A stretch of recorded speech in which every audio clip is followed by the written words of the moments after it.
Everyone.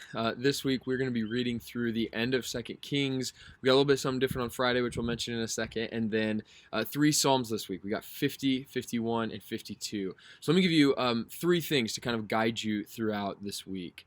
Number one, as you finish reading Second Kings, here's a thought I want you to keep coming back to. Maybe write this down or have this in your mind.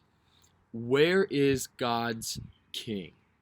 We should be asking ourselves every flip of the page, every new chapter, okay, where is God's king? Remember, there was all these promises made about Israel and the kingdom, about how a king was going to come and bring freedom and life, was going to lead people away from sin toward God, all these things. It's going to be in the line of David, and each king that passes, you should be wondering, is this the king?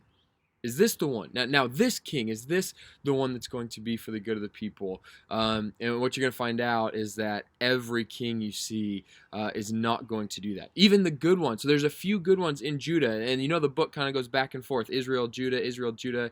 When you see kings like Josiah, for instance, at the end of the book of Second Kings, even the good kings, the ones who do some good, you'll find out at the end that even he wasn't perfect. Even he had some pride and some issues at the end of his life. And so you just read through these stories and you're always asking the question, where is God's king? Where's the right king?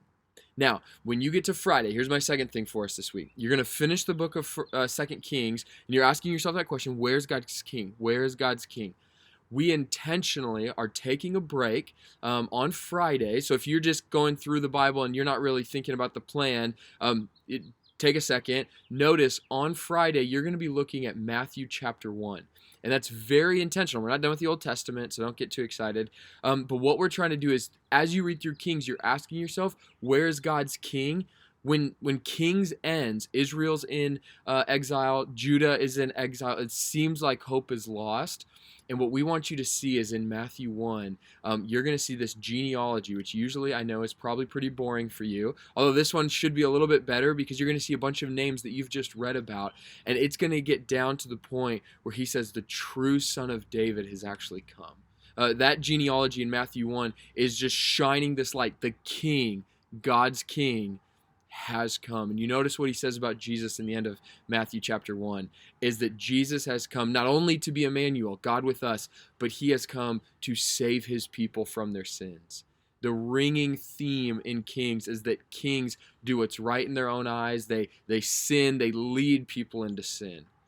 Jesus is the king that comes to free his people from their sin. And so we just want you always, as you're reading the Old Testament, to have an eye towards Christ. We've said that a lot. And so we're intentionally planting Matthew 1 right after Kings so you can slow down for a day, just read the one chapter and realize that the king is coming in Christ. Now, we're going to go back to the Old Testament next week, and we'll work our way through some more things. But we just want you to have that eye after you read Kings, that Christ is coming. Third thing for this week is the Psalms, which are going to be really interesting. So we're reading Psalms 50, 51, and 52. And it's really beautifully put together that we actually get those three Psalms this week, because in Psalm 50, you'll notice that it talks about God as judge. And so people don't just get to do whatever they want. God has a law and he's a judge, okay?